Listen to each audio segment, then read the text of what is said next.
सलाम हिंदुस्तान में खबरों की शुरुआत करते हैं। आपको बताते हैं जम्मू कश्मीर की अहम पार्टी पीडीपी सदर महबूबा मुफ्ती ने मोदी सरकार पर जमकर हमला बोला है और कहा है कि जम्मू कश्मीर की हैसियत मामूली नहीं है।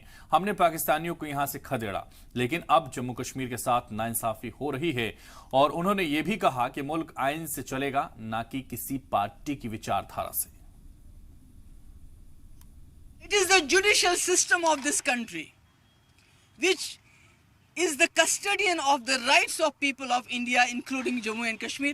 That's on trial. It is a democratic system, जिसको हम कहते हैं we are the mother of democracy, जिसमें the will of the people is supreme. यानी लोग क्या चाहते हैं, ये वही लोग हैं, जम्मू कश्मीर के लोगों की वही will है जिन्होंने 1947 में being a Muslim majority state, उसके बावजूद पाकिस्तान को दरकरार करके अपनी मर्जी से इस मुल्क से हाथ मिलाया। आज उस डेमोक्रेसी का भी मुकदमा अंदर चल रहा है।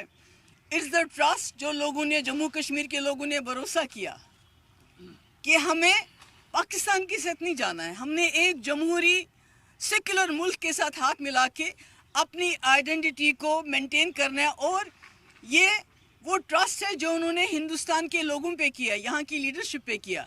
आज उस भरोसे का भी जो है अंदर मुकदमा चल रहा है। ऑनरेबल सुप्रीम कोर्ट हो या जो इस मुल्क के लोग हैं, उनको ये फैसला करना पड़ेगा कि क्या ये मुल्क आइन के मुताबिक चलेगा, whether this country is going to run according to the constitution of this country or it is going to run according to the divisive agenda of a particular party. I know, मुझे मालूम है कि जो ruling party है वो सब कुछ कर, they are trying to do everything to justify